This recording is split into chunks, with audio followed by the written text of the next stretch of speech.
এরপর আবার ক্লাসে গেলাম, গিয়ে দেখতেছি আছে ক্লাস টেস্ট। ভাই আমি সারাদিন কিছু পড়ি না, এখন আবার পরীক্ষা, কি করব ভাই, পরীক্ষা তো দেয়া লাগবে। বসে পড়লাম, পাশে সিটে একটা মেয়ে পড়ছে। তোকে বললাম আপনি আমারটা দেখেন, আমি আপনারটা দেখতেছি। ভাই মেয়েটা কি বুঝলো আমি জানি না, আমার দুই গালে দুইটা থাপ্পড়। তো ওই দিন আমার কলেজ এভাবেই শেষ হলো। আমি কলেজ থেকে বাসে যাচ্ছি, হঠাৎ পিছন থেকে আমাকে কে ডাক দিল, দেখতেছি আমার এক্স। বললাম কী হয়েছে? বলে নীরব তোমাকে একটা কথা বলবো, যদি তুমি কিছু মনে না করো। বললাম হ্যাঁ বলো। তুমি না এখনও ঠিক আগের মতোই আছো। বললাম মানে? না তোমার সবার সামনে পিছনে চুলকানের অভ্যাসটা এখনো যায় না।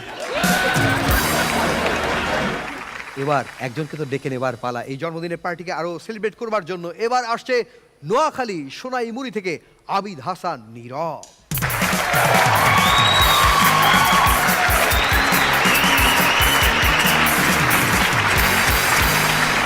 আজকে না প্লিজ মেন্টর প্লিজ, আমার মনটা খুব খারাপ। কেন? ওই দিন আমার বাসায় আগুন লাগছিল। তো কাহিনী বলতেছি শুনেন। ওই পুরা দিনটাই আমার খুব খারাপ কাটছিল। আমার সকাল 10টার সময় কলেজ, সকাল 8টায় আম্মু ডাক দিল, আমি উঠলাম না। 8:30টায় আবার ডাক দিল, আমি উঠলাম না। ঘড়িতে অ্যালার্ম সেট করে দিলাম 10টার সময়। তো ওই দিনই প্রথম অ্যালার্মের ঘড়ি আমার ঘুম ভাঙাতে পারছে। অ্যালার্মের ঘড়ি সাউন্ডে না, আম্মু আমার মুখে মেরে দিচ্ছিল। তো এরপর ঘড়িটা হাতে নিলাম, হাতে নিয়ে দেখছি ঘড়ি আর আমার দুইটারই সেম অবস্থা, দুইটারই 12টা বাজতেছে। তো আমি তাড়াহুড়া করে রেডি হয়ে কলেজের জন্য বেরিয়ে পড়লাম। পকেটে হাত দিয়ে দেখি 30 টাকা আছে।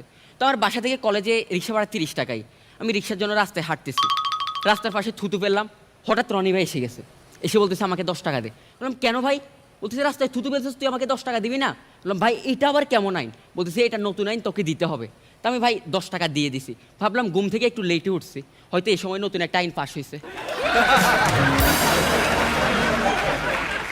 তো এরপর আর আমি রিক্সা উঠতে পারলাম না, বাসে উঠলাম। ভাই লোকাল বাস, কি জ্যাম ভাই বাসের মধ্যে। আমি উঠে গেছি, একজনের পেট আর সিটের মাঝখানে আমার ব্যাগটা আটকে গেছে। ব্যাগটা জোরে টান দিলাম, ব্যাগ হাতে আসলো, আমার কনুজে লাগলো একটা আপুর গায়ে। আপুটা ঠাস করে একটা থাপ্পড় দিল। তো একটু পর আমি বুঝছি না দোষটা তো আমারই, আমার হাত লাগছে। তো আপুটা যে জায়গায় ব্যথা লাগছে ওখানে আমি মুছে দিয়ে সরি বললাম। এরপর লাঠি দিয়ে বাস থেকে নামা দিচ্ছি।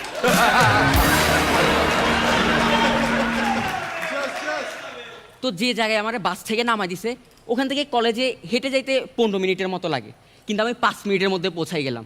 তো ওই দিন আমার বিশ্বাস হয়েছে কুকুর আসলে একটা উপকারী প্রাণী। তো ক্লাসে ঢুকতে অনেক লেট, আমি ঢুকে এক জায়গায় বসে পড়লাম। ম্যাম বোর্ডে লেখাচ্ছে, তো আমার কাছে দেখতেছি কলম নাই। পাশে একটা মেয়েকে বললাম এই একটা কলম দে না।